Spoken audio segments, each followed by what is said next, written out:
दोस्तों नमस्कार। आप सभी को मेरे चैनल की तरफ से वेलकम है यानी स्वागत है।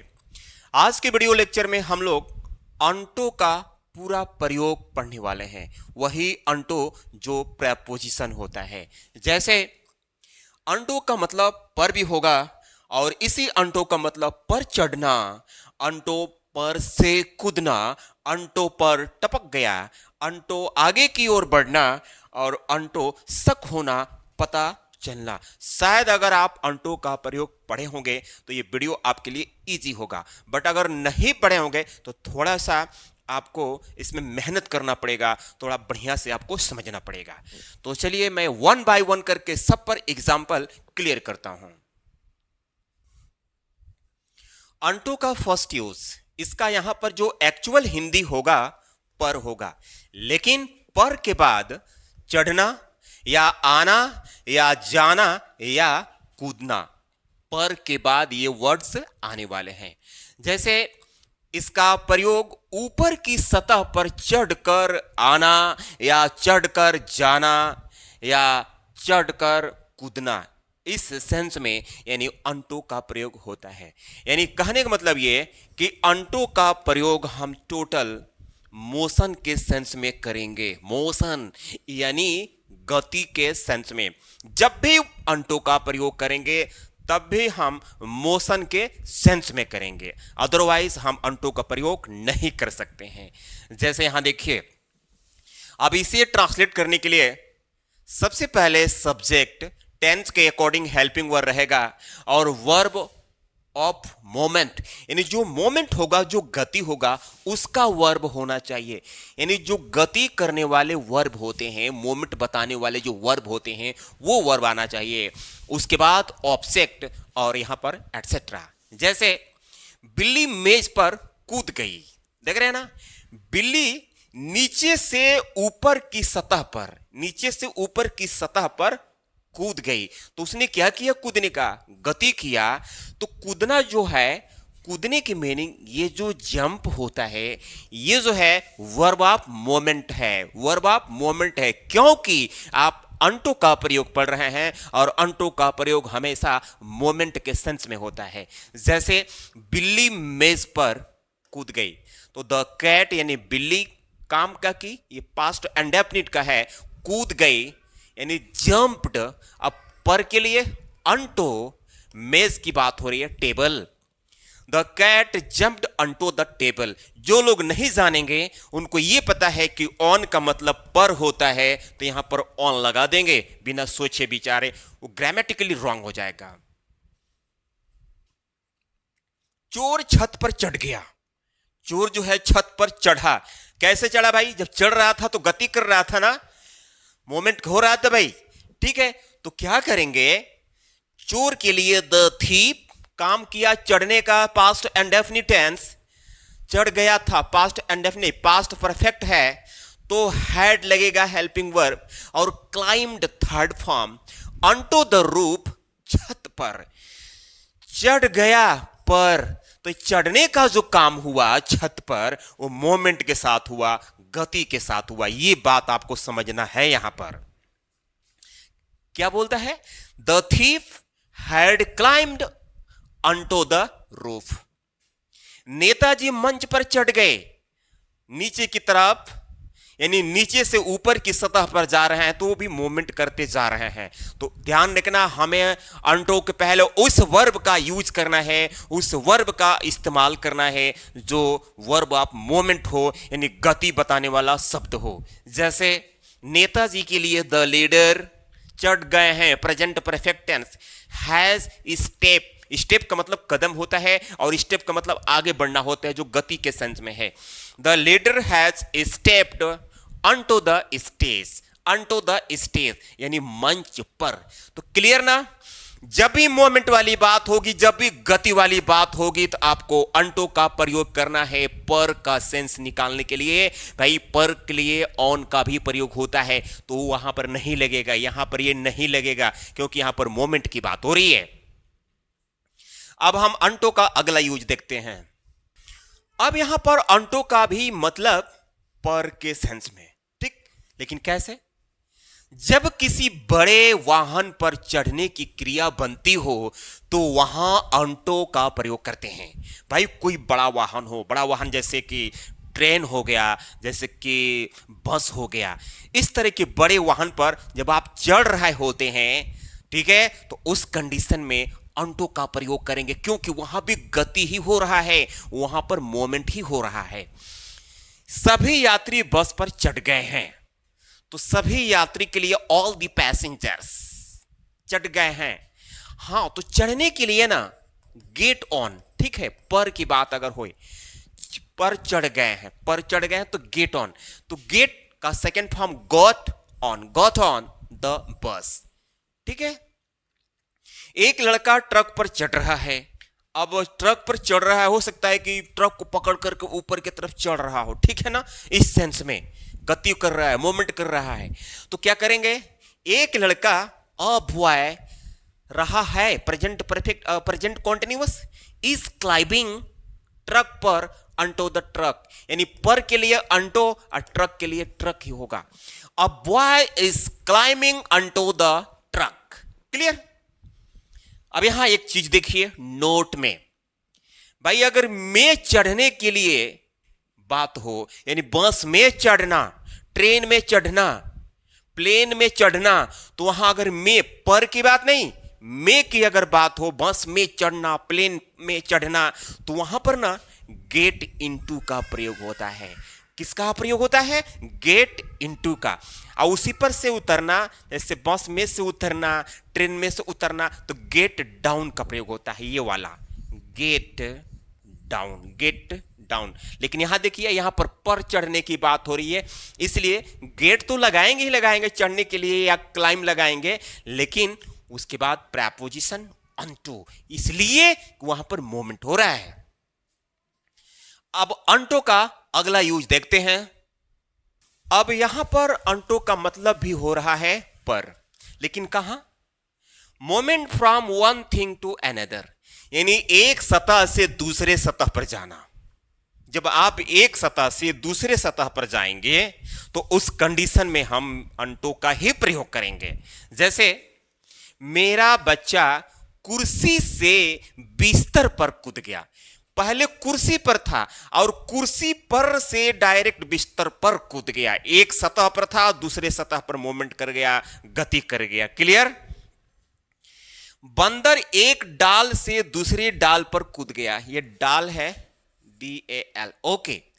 तो भाई आप तो देखे हैं कि बंदर एक डाल से दूसरे डाल पर जंपिंग करते हैं, लिपिंग करते हैं, तो यहां तो और परफेक्ट सेंटेंस बैठ रहा है। तो क्या करेंगे, लिखा है कि मेरा बच्चा, माई चाइल्ड, कूद गया, पास्ट इंडेफिनिट, तो जंप्ड, पास्ट इंडेफिनिट में वर्ब का सेकेंड फॉर्म जंप्ड, कहां, कुर्सी से, तो फ्रॉम द चेयर, कुर्सी से फ्रॉम द चेयर, कहां कूदा, बिस्तर पर, तो पर के लिए अंटो, अब बिस्तर के लिए द बेड। भाई बार बार मैं कह रहा हूं कि ऑन मीन्स भी पर होता है, ओके, ऑन मीन्स भी पर होता है, लेकिन यहां ऑन नहीं लगाना है, क्योंकि यहां मोमेंट हो रहा है। ऑन का प्रयोग वहां करते हैं जब आप अस्थायी किसी चीज पर टिके हो, कोई वस्तु किसी वस्तु पर टिका हो। मेरा पेन मेज पर है, my pen is on the table. Clear. बंदर एक डाल से दूसरे डाल पर कूद गया, यह भी सेंटेंस पास्ट इंडेफिनिट का ही है। तो द मंकी लिप्ड, मतलब उछलते हैं वो, उनको कूदने के सेंस में क्या लगेगा, लिप, लिप ने उछलना, तो लिप का सेकेंड फॉर्म लिफ्ट होता है, क्योंकि ये सेंटेंस पास्ट इंडेफिनिट का है, तो इसलिए लिफ्ट, ठीक है। एक डाल से, तो एक डाल से फ्रॉम वन ब्रांच, दूसरे डाल पर, onto another, onto another. Clear. The monkey lift मतलब कूद गया, फ्रॉम वन ब्रांच, एक डाल से दूसरे डाल पर, अंटो अनदर। तो यहां देखिए आप, अंटो का प्रयोग एक सतह से दूसरे सतह पर डायरेक्ट अगर मूवमेंट हो रहा है, उस कंडीशन में हमें अंटो का प्रयोग करना है। आगे देखते हैं अंटो का कौन सा यूज है। यहां भी अंटो का मतलब पर के सेंस में, ठीक, लेकिन कैसे, ट्रांसफर और स्प्रेड ऑन्टो सरफेस, किसी सतह पर फैल जाना, यानी किसी सतह पर कोई वस्तु गिरता है तभी भी मूवमेंट हो रहा है, और गिरने के बाद भी मूवमेंट करे मतलब फैल जाए। मान लीजिए कि इंक है, जमीन पर गिरा या आपके कॉपी पर गिरा या कहीं और गिर गया, सतह पर होना चाहिए, तो गिरने के को काम तो कर ही रहा है, बट गिरने के बाद वो स्प्रेडिंग कर रहा है, वो फैल रहा है, तो वहां पर भी अंटो का ही प्रयोग करेंगे। कैसे भाई? रंग फर्श पर टपक गया, स्याही कागज पर गिर गया, धूल फर्नीचर पर जम गई, इस सब में मोमेंट हुआ है, सब में गति हुआ है। देखिए कैसे, रंग यानी पेंट, टपक गया, ड्रिप्ट, पर, अंटो, फर्श, द फ्लोर। देख रहे हैं ना, paint dripped onto the floor. जब भी ट्रांसफर वाली बात होगी, जब भी मतलब स्प्रेड वाली बात होगी, फैलने वाली बात होगी, तो हम वहां पर की मीनिंग ऑन्टो का ही करेंगे। ठीक है भाई, इस तरह के जो क्वेश्चंस होते हैं ना, कॉम्पिटिटिव एग्जाम में अधिकतर पूछे जाते हैं।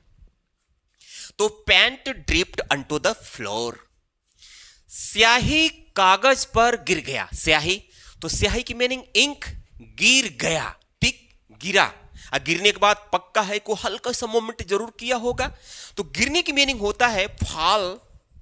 तो ये जो सेंटेंस है ना बाबू, ये सेंटेंस गिर गया, ये पास्ट इंडेफिनिट का है, इसलिए फॉल का सेकेंड फॉर्म फेल, अब पर के लिए अंटो, और कागज के लिए the paper, ink fell onto the paper. धूल फर्नीचर पर जम गई, धूल फर्नीचर पर जम गई, अब कैसे? धूल को हवा ने मार कर लाया होगा, उड़ा कर लाया होगा, और उसके बाद से पूरा फर्नीचर पर फैल गया, पूरा जम गया, तो यहां भी एक मोमेंट की बात हो रही है। तो क्या धूल के लिए डस्ट, जम गई, सेटल्ड मतलब वहीं पर रह गई, बस गई, धूल वहीं पर रह गया, डस्ट सेटल्ड, पर के लिए अंटो, अब फर्नीचर के लिए the furniture, dust settle onto the furniture. ठीक, तो ये रहा अंटो का प्रयोग। आगे देखते हैं, अब यहां भी अंटो का मतलब पर ही निकल रहा है, लेकिन इसका यूज किस सेंस में करेंगे? Moving to the next topic या टास्क, यानी अगले विषय या किसी कार्य की ओर बढ़ना। मान लीजिए कोई कार्य कर रहे हैं, करने के बाद अब आगे की तरफ बढ़ रहे हैं, या कोई चैप्टर पढ़ा रहे हैं, उस चैप्टर को पढ़ाने के बाद दूसरे टॉपिक पर चले गए, तो वहां पर मूवमेंट हो रहा है। देखिए कैसे लिखा है कि इसका प्रयोग मूव अंटो के साथ बहुत कॉमन होता है। मूव ऑन टू मतलब मूव अंटो, मूव अंटो इसका ज्यादातर कॉमन यूज होता है। ठीक, जैसे आइए अगले प्रश्न पर चलते हैं मतलब मूव होते हैं। इस प्रश्न को हम लोग पढ़ लिए, अब अगले प्रश्न पर चलते हैं। तो क्या करेंगे? Let's move onto the, move onto देख रहे हैं ना, move onto the next question, यानी अगले प्रश्न पर, अगले प्रश्न पर के लिए अंटो, अगले प्रश्न के लिए द नेक्स्ट क्वेश्चन। फिर देख लीजिए कैसे। आइए, अच्छा लेट के साथ यहां पर शायद आप कंफ्यूज हो रहे होंगे। लेट्स जैसे जब खुद काम ना करके अपने साथ में कुछ लोगों को लेकर चलते हैं, यानी प्रस्ताव रखते हैं, प्रपोजल रखते हैं कि चलो क्रिकेट खेलते हैं, तो लेट्स प्ले क्रिकेट, चलो चाय पीते हैं, लेट्स हैव टी, और चलो कुछ करते हैं, लेट्स डू समथिंग, या चलिए कुछ करते हैं, चलो या चलिए, आइए कुछ करते हैं, आइए कुछ करते हैं, तो लेट्स का ही प्रयोग होगा। तो इसलिए यहां पर लेट्स,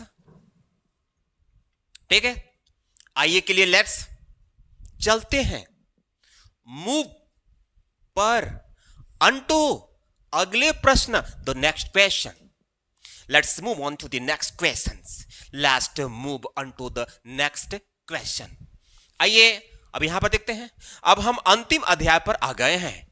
टीचर बोल रहे हैं कि बेटा अब हम लोग अंतिम अध्याय पर आ गए हैं, इधर मूवमेंट कर लिए हम लोग, तो क्या करेंगे बाबू? अब यानी वी आ गए हैं मतलब हैं, और नाउ अंतिम अध्याय पर, तो पर के लिए अंटो, अंतिम द फाइनल अध्याय चैप्टर, क्लियर। तो we are now onto the final chapter, we are now onto the final chapter. मान लीजिए कि आप पढ़ाते पढ़ाते और आप टीचर से स्टूडेंट से बोल रहे हैं कि बेटी देखो अब हम लोग अंतिम अध्याय पर आ गए हैं, तो we are now onto the final chapter, we are now onto the final chapter. तो यहां पर अनटू का ही प्रयोग करेंगे, ऑन का प्रयोग नहीं करेंगे, क्योंकि कुछ लोग के दिमाग में होता है जहां पर नजर आए बस ऑन लगा दो, वो गलत है भाई। आप सही पढ़िए, पूरी ग्रामर को खंगालिए, अच्छे अच्छे यूट्यूबर को देखिए, तब आपकी इंग्लिश सही हो पाएगी। अब यहां पर देख रहे हैं, इसी अनटू का मतलब शक होना या पता चलना, बिल्कुल अलग आओ। अब यहां पर का सेंस नहीं है। अभी तक आप अनटू का मतलब पर पढ़ रहे थे, बट जो अब है ना, अनटू का मतलब शक होना या पता चल जाना। मुझे लगता है कि पुलिस को उस पर शक हो गया है, मुझे लगता है कि पुलिस को उस पर शक हो गया है। तो मुझे लगता है कि आई थिंक दैट, इसके लिए हो गया आई थिंक दैट। पुलिस यानी सब्जेक्ट, द पुलिस को उस पर शक हो गया है, पर शक हो गया है, पर शक हो गया है। और अंटो, बस अंटो का मतलब शक होना, इतना समझ लीजिए, अंटो का मतलब शक होना। ठीक, तो है के लिए आर और पर, ये इसमें देखिए पर भी लगा है, पर शक हो गया। अंटो उस मतलब him. I think that the police are onto him, I think that the police are onto him. उसे तुम्हारी योजना का पता चल गया है, अब पता चल गया है ये भी होगा उसे, यानी ही, उसे के लिए ही, ये क्योंकि सब्जेक्ट है, प्रेजेंट टेंस है, तो इज लगा, पता चल गया है, का पता चल गया, बस लिख दो अनटू तुम्हारी योजना, your plan is unto your plan, he is unto your plan. बहुत अच्छी चीज है यहां पर, अनटू का मतलब शक होना, पता चलना। झूठ मत बोलो, मैं तुम्हारी चाल समझ गया हूं, झूठ मत बोलो, मैं तुम्हारी चाल समझ गया हूं।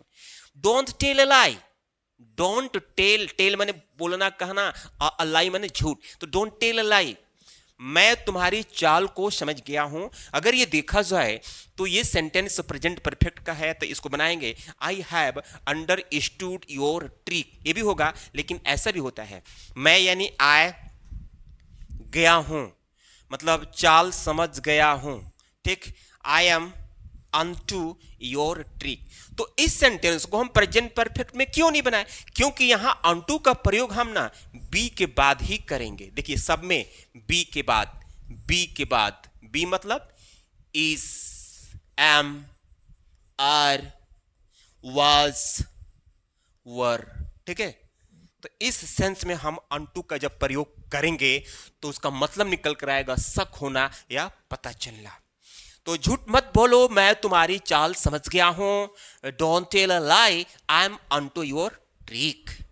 ओके, अगर आप ऐसा सोचते हैं कि I have understood your trick, तब अनटू का प्रयोग उसमें नहीं होगा। तो my dear viewers, subscribers, video वीडियो आपको कैसा लगा? बिल्कुल एडवांस अनटू का चीज मैं दिया हूं। इसी तरह के मजेदार और इंटरेस्टिंग वीडियो अगर आप पाना चाहते हैं, देखना चाहते हैं, इंग्लिश को स्ट्रॉन्ग करना चाहते हैं, तो प्लीज वीडियो को लाइक करके चैनल को सब्सक्राइब कर लीजिए, ताकि डेली 7:30 बजे इसी तरह की वीडियो की नोटिफिकेशन आपके मोबाइल पर मिल जाए। तो मैं मिलता हूं अगले वीडियो में, तब तक के लिए धन्यवाद।